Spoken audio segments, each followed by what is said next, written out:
Bonsoir à tous et bonjour à ceux qui sont dans des fuseaux horaires différents. Donc, je suis ravi de vous accueillir dans cette session ISCOM Avenir. Je suis Olivier Creusy, directeur scientifique de la spécialisation planning stratégique et marketing de l'innovation à l'ISCOM.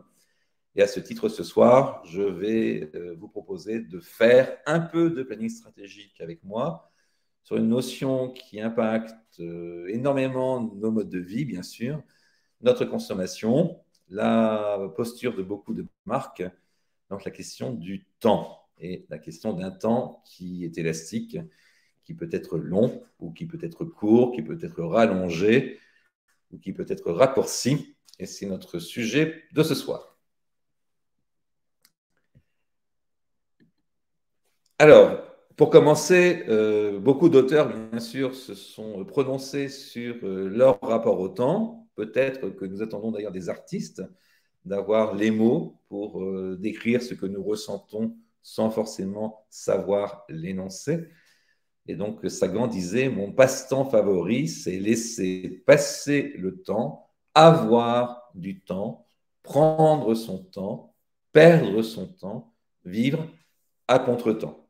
Et ça définit, bien sûr, une existence, celle de l'artiste, mais chacun d'entre nous pourrait se retrouver dans cette affirmation, avec peut-être, selon nos caractères, davantage d'appétence pour la capacité à ne rien faire, à profiter du temps qui passe, et pour d'autres, plus dans l'action, bien sûr, courir après le temps et essayer d'en gagner, malgré le fait que les aiguilles tournent d'une façon inéluctable.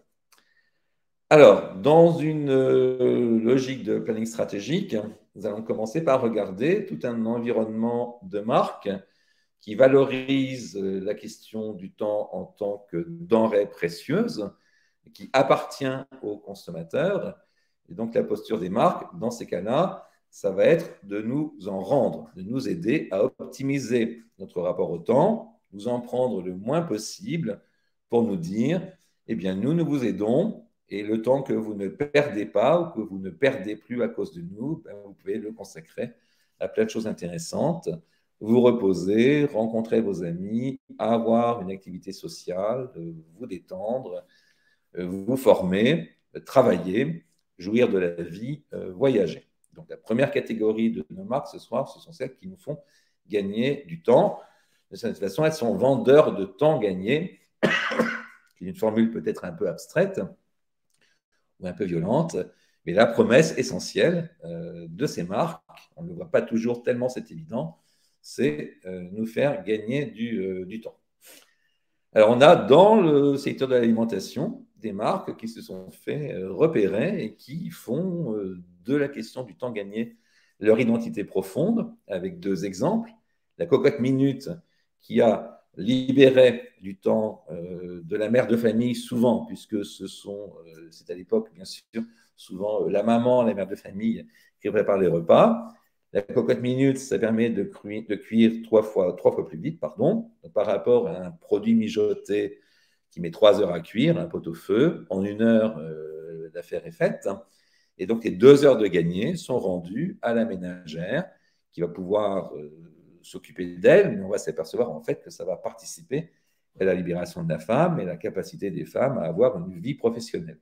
Donc, cette machine toute simple qui vaut 90 euros et que l'on trouve quasiment dans tous les foyers français, est un acteur absolument essentiel de l'histoire contemporaine du XXe siècle et qui a redonné du temps aux mères de famille et qui les a libérées de la cuisine.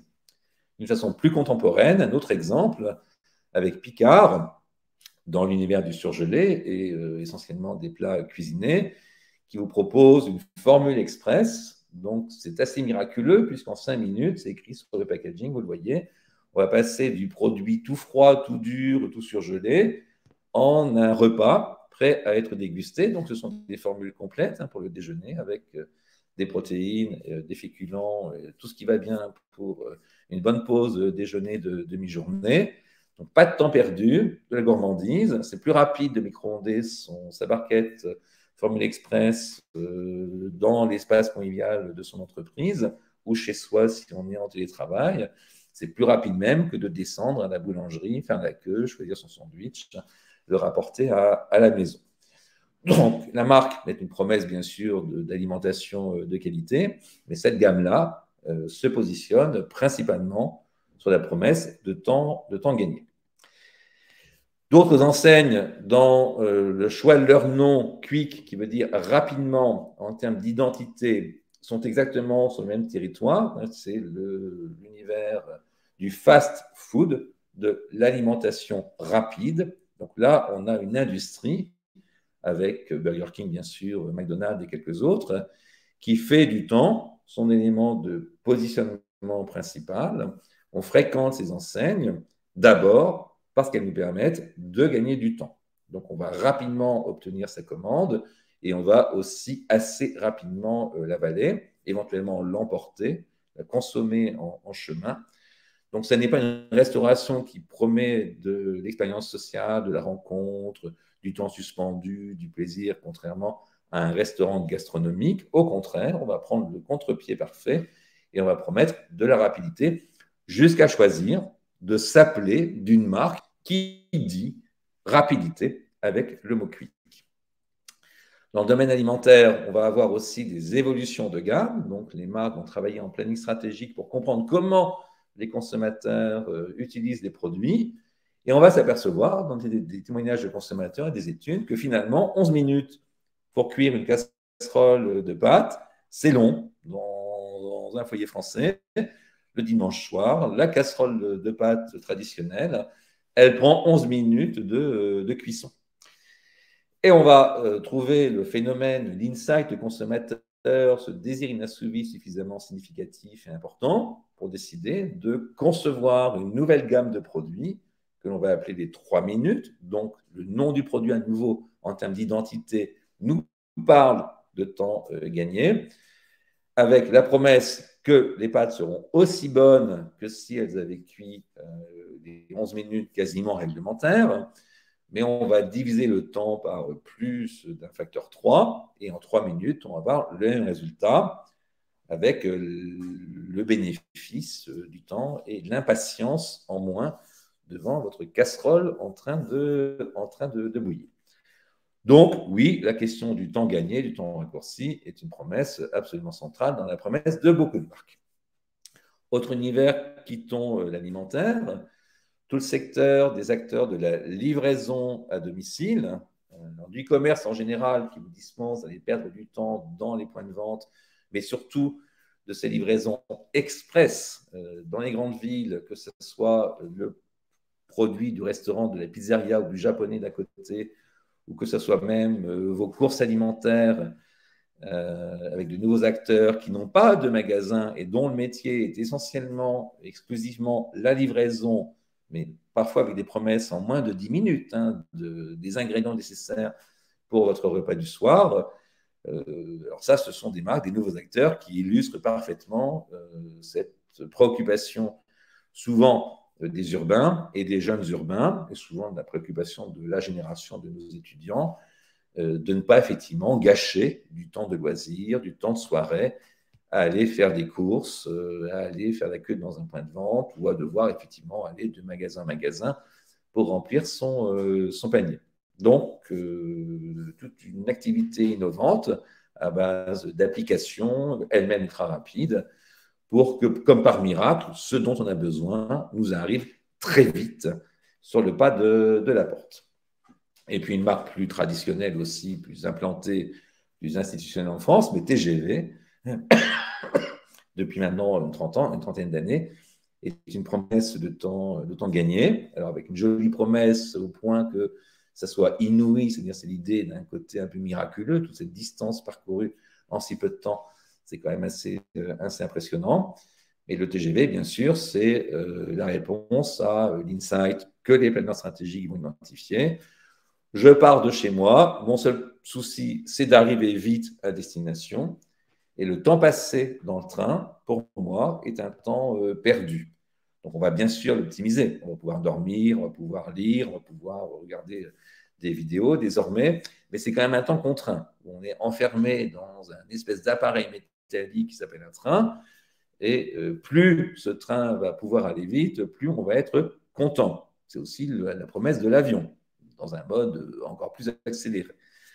Donc, on a aujourd'hui, dans nos usages, dans la façon dont nous nous déplaçons, effectivement, ce rapport de consommateur, de gain de temps, et la promesse de TGV est aujourd'hui extrêmement populaire, bien sûr, au sein de la société française. Et c'est un modèle qui a été imité par beaucoup d'autres pays dans le monde, puisque ce rapport de rareté au temps est bien sûr extrêmement partagé. Vous êtes peut-être ou très probablement abonné à Amazon Prime. Donc, à l'origine, cet abonnement exclusif au sein de la communauté Amazon vous permet de vous faire livrer du jour au lendemain, voire en fin de journée, si vous avez commandé tôt le matin dans certaines grandes villes, le produit de vos rêves, c'est-à-dire que vous êtes séduit par votre acte d'achat de e-commerce sur le site d'Amazon, vous le voulez tout de suite. Pourquoi devrais-je attendre une journée, 2 jours, 3 jours, une semaine qu'il soit livré? C'est l'ancien modèle historique de la vente par correspondance qui parfois prenait beaucoup de temps. Aujourd'hui, non. Le consommateur consent à acheter sur Internet, mais n'a pas renoncé à vouloir profiter de ce qu'il a acheté. Donc, s'il achète un nouvel aspirateur, c'est qu'il en a besoin maintenant. Et s'il s'achète une petite tenue de soirée pour le week-end prochain, mais il veut la se recevoir tout de suite pour l'essayer et vérifier que ça lui convient. Donc, dans l'alimentaire, dans l'équipement, dans la restauration, dans les services, on voit se multiplier ces acteurs qui nous promettent de gagner du temps. On l'a aussi dans la presse avec des choses amusantes comme 20 minutes, qui est un titre de presse dont la marque elle-même, le nom, n'est pas une promesse d'actualité, d'information en lien avec le contenu. C'est une promesse du temps de lecture nécessaire pour lire un numéro, mais il faut 20 minutes pour lire 20 minutes. Donc, on dit indirectement au lecteur, nous n'allons prendre que 20 minutes de votre temps pour partager avec vous l'information essentielle. Donc, en fait, on a trié, on a raccourci, on a résumé, on a sélectionné et on a retenu pour vous le meilleur de ce qu'il convient de connaître chaque matin en 20 minutes. Et Combini est aussi, comme Brut, un média qui est connu et repéré pour ses formats courts, donc la capacité à faire dire à des experts ou à des interviewés l'essentiel en quelques questions bien posées. Donc, le contrat d'audience qui est passé, c'est nous sommes économes de votre temps, les spectateurs, les auditeurs, les internautes, et on va vous aider à aller au cœur du sujet, au cœur de l'essentiel en quelques minutes. Donc là aussi, dans les médias, nous avons des marques qui sont des marques de gain de temps, de rapidité, d'accélération, sans forcément que ça veuille dire, bien sûr, que ça se fasse au détriment de la qualité, mais c'est une autre écriture journalistique et une autre façon de penser le média qui correspond de toute façon à des usages et attitudes émergents et qui sont principalement ceux des jeunes générations.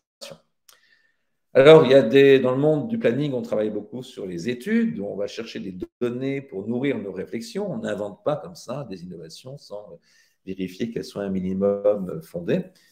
Et Harris Interactive avait posé, avant le Covid, quelques questions intéressantes qui consistaient à savoir ce que les Français feraient si on leur donnait 2 heures de plus chaque jour. Bon, alors, heureusement, ça serait perçu comme une amélioration de la vie.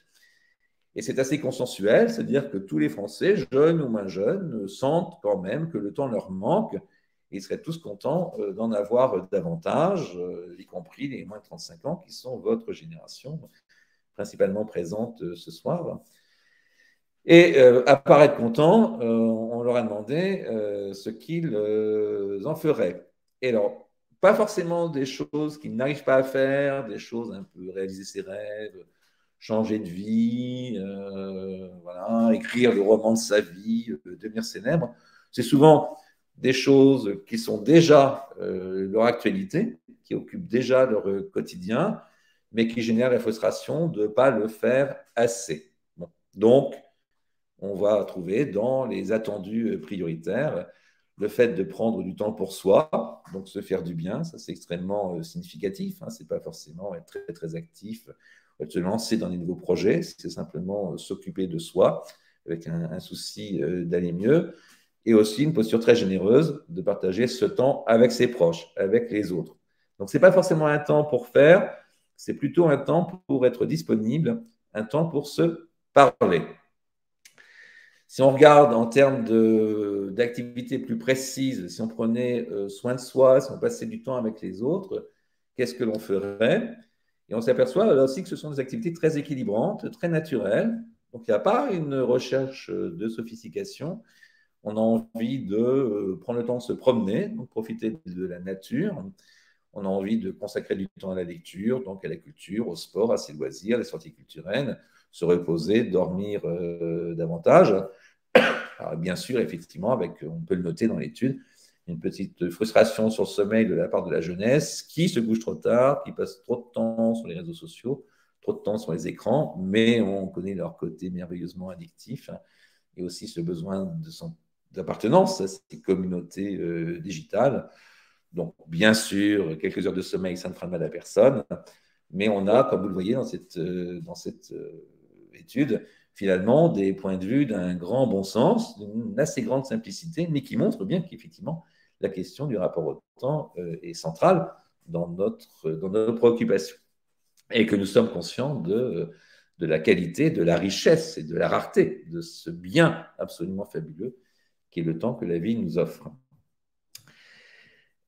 Si on donnait une semaine complète, alors plutôt qu'un petit peu plus de temps tous les jours, on donne une semaine complète par an, donc une espèce de 7e ou 8e semaine de congé payé, on pourrait l'imaginer comme ça.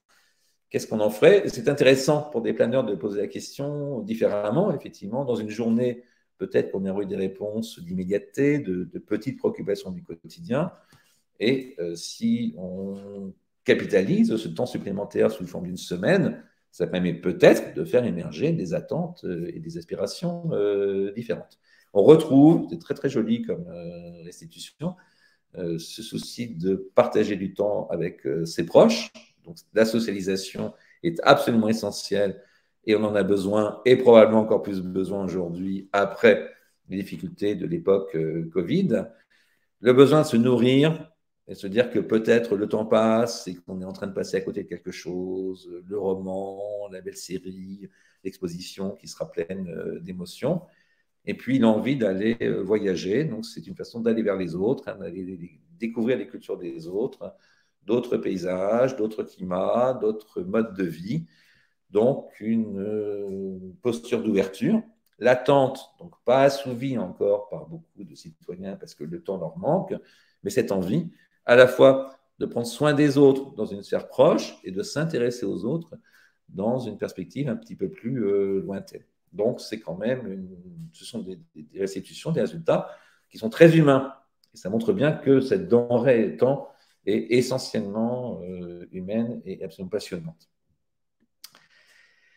Alors, on a vu les marques qui nous font gagner du temps, et puis une autre catégorie de marques qui vont nous dire non, non, mais attendez, plutôt que de se précipiter, de vouloir gagner du temps absolument, il y a une façon de voir, c'est faisons les choses lentement, prenons notre temps, jouissons de l'instant présent, donnons du sens à ce qu'on est en train de faire. En fait, le temps qui passe, ce n'est pas un problème.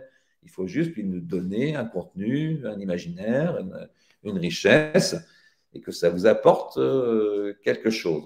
Parce que finalement, en creux, ce que ça veut dire, c'est que c'est une utopie de gagner les 2 heures supplémentaires ou la semaine supplémentaire par an. La quantité de temps, elle nous est comptée. Donc, on peut avoir effectivement, avec l'aide de certaines marques, la capacité à en gagner, en tout cas à moins en perdre. Et puis, il y a les marques, les coachs du temps, comme je les ai appelés, qui nous aident à donner du sens, du contenu, à apprécier le temps qui passe, que l'on ne peut pas allonger dans les faits, mais dont on peut donner le sentiment que tout de même il s'allonge parce que on profite de quelque chose, parce que le rythme est plus lent. Alors, vous avez toutes les tendances du slow qui vont toucher la cuisine. Alors là, je vous rassure, ce sont des boissons sans alcool. Donc, la convivialité, la génération aujourd'hui des 18, 25, 30 ans organise beaucoup moins de repas formels que les générations plus anciennes. Mais en revanche, il y a beaucoup de rencontres chez soi à la maison le soir avec des apéritifs, des bouchées toutes prêtes, des dips, chips mexicaines ou des goûts divers que l'on va tremper dans des sauces, des portions de charcuterie qui sont prédécoupées, des portions de saumon fumé qui sont elles-mêmes prédécoupées. Donc, pas de préparation, mais immédiatement la capacité à entrer dans la convivialité, dans le partage. Et quand vous regardez la configuration d'un supermarché de quartier comme un Carrefour City dans une grande ville, l'offre en termes de rayons et de produits est surdimensionnée sur ces marchés de l'apéritif, des dips, etc., des bouchées, du tout prêt, du prêt-à-manger convivial par rapport à ce qu'on trouverait dans un supermarché traditionnel. On aurait beaucoup plus d'aliments non préparés, crus à cuisiner, mais ça correspond totalement à un mode de vie différent. Donc le besoin de se voir, de prendre du temps ensemble, d'avoir cette lenteur des soirées qui s'étirent. Donc là, on a des marques qui sont vraiment coach d'un temps qui est apprécié, qui est un temps d'amitié, un temps de convivialité. Et on peut donc jouer sur l'acronyme SLOW en lui donnant une dimension de durabilité, donc des nouveaux modes de vie qui nous rendent plus responsables par rapport aux différents enjeux et thématiques du développement durable, donc limiter nos impacts sur l'environnement, privilégier du sourcing local, donc des bons produits. Et en France, on a la chance d'avoir effectivement une gastronomie et énormément de produits de proximité qui permettent d'entretenir des soirées totalement conviviales et joyeuses. Le souci du bio, du naturel, des conditions de production de l'alimentation qui sont à la fois positives pour la planète, mais aussi positives pour notre santé. Et puis, un concept whole, global, qui est un petit peu plus abstrait pour nous francophones, puisque la langue n'utilise pas exactement la même notion, mais le produit que l'on va consommer assez intact, sur lequel on ne va pas trop intervenir, en partant du principe que ces qualités essentielles ont été fournies par la nature et que donc une certaine discrétion, une certaine humilité dans la transformation, la non-transformation du produit va lui permettre de conserver de grandes qualités.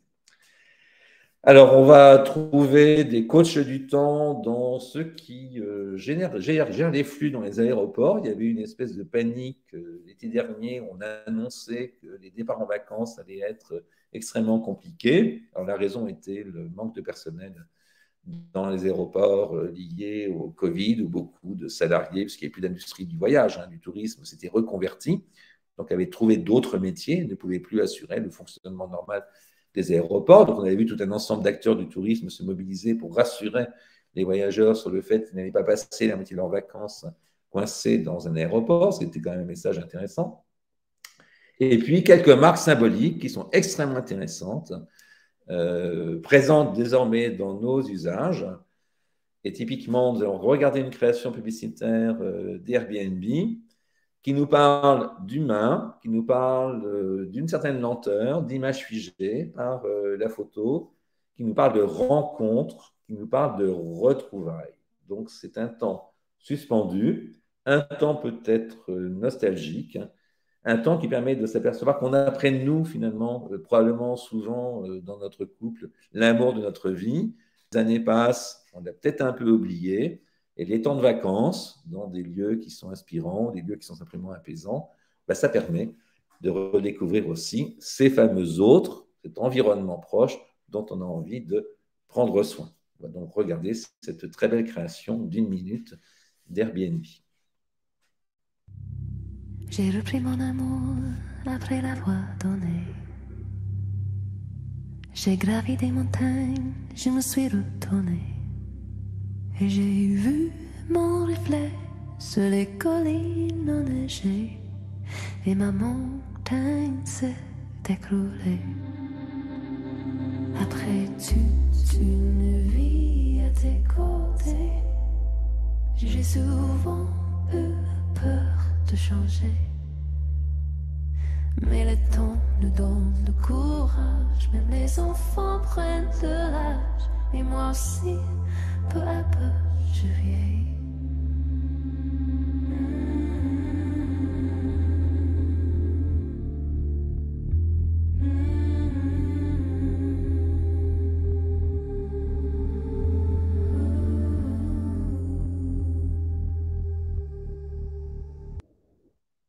Donc là, vous voyez, on est vraiment dans une posture de générosité. Les hôtes font du bien, enfin les autres loueurs de leur maison font du bien, bien sûr, aux autres qu'ils accueillent.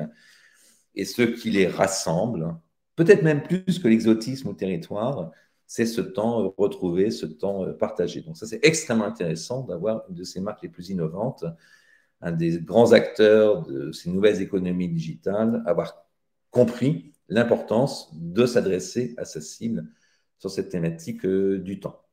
Alors, un petit clin d'œil avec une autre création publicitaire juste après, qui nous parle de l'autre partie importante de nos journées et de d'autres rapports au temps, qui est le temps dont nous n'avons pas conscience, et qui est le temps de sommeil. Donc, vous avez énormément de marques qui aujourd'hui revalorisent bien sûr le sommeil. On a eu tout le phénomène des marques, des nouveaux entrants du marché du matelas, comme Emma, comme Teddy Bear, un peu comme Melo, qui ont remodernisé l'image de la literie, parce que c'est compliqué quand même en planning stratégique de valoriser la vente de matelas. Ils se ressemblent tous. On ne sait pas vraiment dans un magasin lequel est meilleur que l'autre. Est-ce qu'on veut un matelas comme Blanche-Neige? Est-ce qu'on veut un truc super high-tech? Est-ce qu'on veut quelque chose de naturel? Est-ce qu'on en veut un partagé? Est-ce qu'on en veut deux séparés? C'est compliqué, le marché de la literie. Et parler à des consommateurs de sommeil, ce n'est pas forcément le sujet qui les passionne le plus. Donc, il y a un moment donné, effectivement, quand même, nous avons des marques courageuses qui abordent gentiment et joliment la question du temps, comme on va le découvrir dans le spot suivant.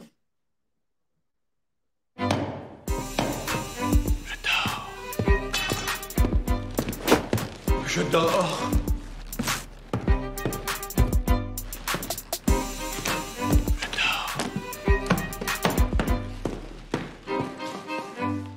Je dors. Les matelas Trianon en exclusivité à la Compagnie du Lit. Donc, c'est bien de dormir, c'est important de dormir, c'est important de rencontrer les autres pendant ces vacances, c'est important la convivialité avec les amis pour les apéros. Donc là, on est vraiment chez les acteurs du temps long. On a quelques autres à découvrir. Alors, la tendance très intéressante du retour du tricot. Je ne sais pas si c'est une passion très partagée par notre auditoire ce soir, mais on le note et c'est assez significatif. Alors, avec une double dimension, un retour bien sûr à la nature, aux produits non fabriqués dans des conditions parfois, enfin même souvent douteuses dans des pays du tiers-monde. Donc, quand on fait soi-même, au moins on sait qu'on n'a pas fait travailler des enfants dans des conditions sordides. Et puis, il y a la lenteur du tricot. On se lance dans une œuvre qui doit être absolument une réussite. Et puis, c'est compliqué, le tricot, il faut quand même y passer du temps, il faut une certaine agilité. Mais on a une nouvelle passion et un retour des jeunes générations vers la laine à tricoter et une nouvelle modernité qui s'enrichit, se développe sur cette pratique. Alors, globalement, c'est la pratique du do-it-yourself, qui est une tendance très significative de faire les choses par soi-même. Et la cuisine fait partie de ce do-it-yourself, le bricolage aussi. La cosméto que vous préparez vous-même, vos cosmétiques ou vos produits d'entretien, c'est la même tendance. Mais là, on est dans un univers très intéressant puisque c'est un univers du look, de ce qu'on va porter et la fierté de porter quelque chose qu'on a fait soi-même et qui dit qu'on a pris le temps de le faire. Donc, ça devient un signe identitaire très intéressant pour le tricoteur ou la tricoteuse. On a des auteurs, des écrivains qui nous font un grand retour vers la machine à écrire traditionnelle, donc très vintage. Le traitement de texte avec correcteur orthographique, l'agilité des doigts sur les écrans tactiles, c'est très performant. Mais finalement, il y a un moment donné, le temps du plaisir d'écrire a tendance à disparaître. Donc, on veut le retrouver. On veut retrouver aussi la sensation physique d'appuyer sur les lettres, parce que choisir des lettres, c'est choisir des mots. Choisir des mots, c'est choisir du sens. Donc, peut-être que symboliquement, effectivement, la machine à écrire est une très belle contraction, parce que comment une machine peut écrire, c'est l'humain qui écrit. Donc, on fait faire des trucs humains à une machine, donc c'est symboliquement plein de sens. Donc, des passionnés de la machine à écrire qui ressortent des placards, les vieux outils des générations précédentes, et puis des marques qui vont justement sur cette nouvelle modernité, alors qui réparent éventuellement des matériels anciens et qui mettent sur le marché des nouvelles vieilles machines à écrire. C'est aussi là plein d'un très beau sens en rapport avec quelque chose d'essentiel, hein, qui est de la communication écrite. Les tendances de temps passé très, très significatives dans différents pays, avec cette discipline Shirin-yoku qui consiste à aller embrasser les arbres. En tout cas, c'est retrouver des pulsations dans la nature. Donc, beaucoup de scientifiques se sont penchés sur la vie des arbres, effectivement, qui sont des symboles de longévité. Donc, quand on veut parler de temps long, il est évident que s'intéresser aux grands arbres, voilà, nous raconte, nous donne envie. Ces arbres qui ont vu les générations d'humains se succéder, qui sont centenaires, tricentenaires, quadricentenaires, cette nature figée, l'éternité de la pierre, donc des approches très, très zen de la nature, donc très en affinité avec la culture japonaise et la symbolique shintoïste, mais que le monde occidental s'approprie. Et ça nous parle très naturellement d'aller suspendre le temps dans des expériences en forêt. On va trouver dans le même registre les grandes tendances favorables à la randonnée, la rando, c'est une activité de lenteur. On marche, on se perd, on est essoufflé, on souffle un peu, mais on a un contact irremplaçable avec la nature. Et même traverser les mêmes chemins très vite en VTT ou à cheval, ce ne sera pas pareil. Pour connaître un territoire, pour découvrir une région, il faut avoir les pieds dessus et consentir à ne pas faire des kilomètres et des kilomètres, mais regarder, prendre le temps de regarder autour de soi, avec des marques aussi qui vont sponsoriser, s'associer, parce qu'elles considèrent que leur style de vie, finalement, est complémentaire à cet amour de la nature du randonneur. C'est une façon, effectivement, de retrouver une nouvelle convivialité, de retrouver des nouveaux équilibres avec des goûts plus authentiques. Hein. La rando, bon, c'est la nature, c'est un rapport à l'eau, c'est un rapport au rafraîchissant, c'est un rapport à la soif, c'est un rapport au besoin de se désaltérer. Donc, on va trouver des marques qui se connectent et qui, comme Decathlon, avec ses produits techniques extrêmement bien conçus par des randonneurs, deviennent des partenaires essentiels d'une communauté qui ne fait que grossir et qui devient transgénérationnelle. Le randonneur a parfois l'image d'être un peu senior, qui s'entretient avec peut-être un monde qui a du mal, un univers qui a du mal à attirer la jeunesse. Mais non, on commence à voir cette mixité des profils et des âges qui découvrent une espèce de joie à marcher lentement dans la nature. En alimentaire, on va trouver l'inverse des produits qui nous vendent de la rapidité. Donc, au début de la présentation, on a vu les cocottes minutes, et maintenant, on va finir sur la cocotte le creuset. C'est exactement l'opposé. Une marque à succès, tout autant que Seb, comme quoi le temps long ou court est un vrai sujet dans nos existences. Et on peut avoir les deux cocottes chez soi. En semaine, utiliser la cocotte minute parce qu'on a ses journées de travail derrière soi et qu'on n'a pas envie de se coucher à minuit pour manger du bœuf aux carottes. Et puis le week-end, on va sortir la cocotte le creuset et en famille, en toute convivialité, mijoter un pot-au-feu ou une potée auvergnate. Donc, gros succès international des cocottes le creuset, une marque assez ancienne qui a connu une nouvelle jeunesse. Et puis des marques qui sont depuis toujours positionnées sur un rapport au temps extrêmement explicite, typiquement la laitière. C'est l'univers 17e, 18e siècle, un univers de tradition. On a les tableaux de Vermeer en iconographie. Donc, c'est l'hyper-tradition. Les produits de la laitière, ils sont bons parce que ça fait des siècles qu'ils sont fabriqués avec les mêmes ingrédients, les mêmes recettes, la même attention pour le bon goût, la bonne texture et un plaisir partagé à travers les siècles. Donc, quelque chose d'extrêmement lent, d'extrêmement figé dans le temps, néanmoins de très innovant, de très contemporain, mais l'imaginaire associé à la marque laitière, c'est bien sûr un imaginaire lié à un passé de plaisir, de gourmandise, de tradition, de fondement de nos traditions que l'on a plaisir à partager dans le monde contemporain.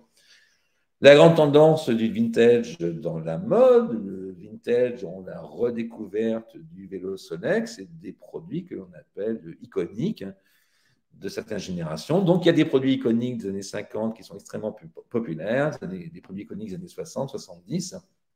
Alors, avec une bonne part de nostalgie dans le vintage, hein, on regarde le passé avec beaucoup de désir, en fait, en se disant parfois, alors peut-être à tort ou à raison, ce n'est pas le sujet ce soir, mais c'était mieux avant. En tout cas, il y avait dans ces époques, qui avaient aussi leurs inconvénients, des modes de vie, des produits iconiques, des marques qui ont été complices de ces époques, qui à un moment donné ont bien répondu à une demande, à un mode de vie, dont on se dit qu'elles avaient compris quelque chose d'assez fondamental sur nous, et en l'occurrence ici, d'assez fondamental sur notre rapport au temps, et qui sont tout à fait légitimes dans le monde contemporain, et que l'on a envie d'aller extirper du passé pour les ramener dans le monde contemporain, comme si nous aurions besoin de nous enraciner avec nos parents, nos grands-parents, en utilisant les mêmes produits et en retrouvant des émotions d'autrefois, des émotions d'antan, à l'époque, encore une fois, peut-être idéalisées,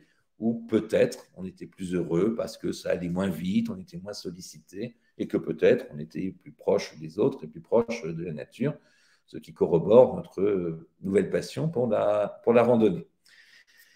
Donc, avant de conclure, un dernier point sur le temps en tant que sujet de réflexion philosophique, avec énormément aujourd'hui de podcasts qui sont disponibles sur les chaînes des grandes radios, beaucoup de philosophes et de sociologues qui nous alertent, et en tout cas étudient, observent ce rapport que nous avons avec une lenteur revigorée, assumée désormais, et peut-être chez l'humain, ce sera peut-être la conclusion, la volonté impérieuse de ne pas choisir, ni entre le temps rapide et le temps ralenti, de faire confiance aux marques qui nous font gagner du temps quand très clairement ce temps serait perdu et inutile, pour faire confiance aux marques qui, elles, sont les complices du temps de plaisir, du temps de convivialité,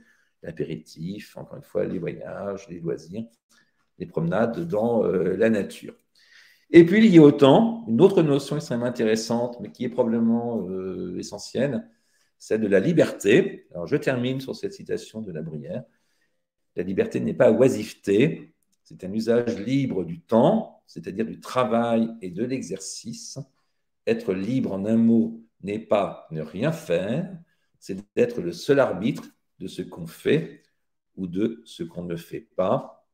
Et je crois que cette affirmation est d'une cruelle vérité et reste très inspirante ce soir, au XXIe siècle. Il est probablement difficile de faire mieux que Jean de La Bruyère sur notre rapport à ce constituant essentiel de nos existences. Merci pour votre attention.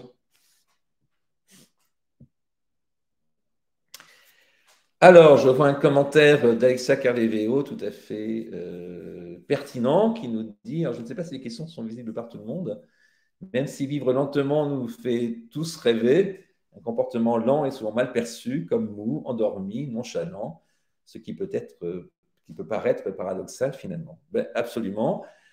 Et c'est peut-être d'ailleurs qu'il y a une éducation à faire, nous-mêmes par rapport à la gestion de notre propre temps, prendre conscience de son côté précieux, de sa rareté, parce qu'il y a ce qu'on consomme, mais il y a aussi notre inconscient. On n'est pas forcément conscient de ce que nous disons sur nous-mêmes à travers nos choix de consommation. Et puis, faisant l'effort de la réflexion, étant attentif à cette question, se posant en toute honnêteté ce débat interne entre le rapide et le ralenti, en regardant aussi peut-être notre appétence pour la nature, aussi pour ces retrouvailles en convivialité, pour ces produits d'une autre époque, se dire qu'on a tort, que cette accélération imposée par les technologies, par l'urgence des réseaux sociaux, par ces sollicitations, ces alertes qui résonnent sur nos téléphones en longueur de journée, ces notifications incessantes, ça nous enferme dans une espèce d'urgence permanente, d'excitation, qui finalement nous usent, peut-être nous abîment, et sans, bien sûr, ne plus rien faire, quoique tout est envisageable, accepter pour nous-mêmes et pour les autres de ralentir et valoriser cette capacité extrêmement intéressante de l'humain à penser, à imaginer, à créer, à partir du moment où il a la liberté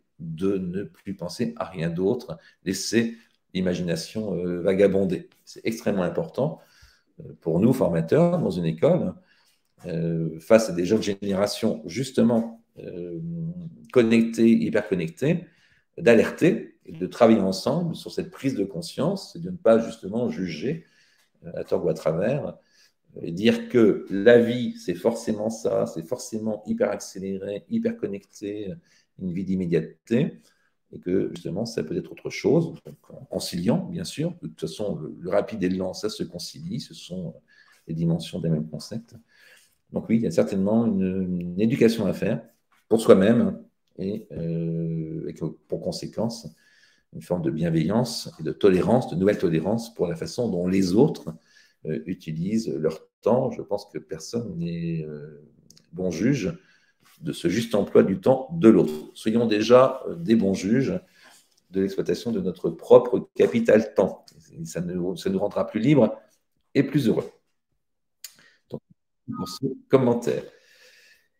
Et alors, je ne sais pas si Gueltas peut m'indiquer s'il y a d'autres questions. Je ne crois pas. Je pense qu'on a fait le tour des questions. Eh bien, dans ces cas-là, il me reste à vous remercier à nouveau pour votre attention ce soir. Très bonne soirée à tout le monde.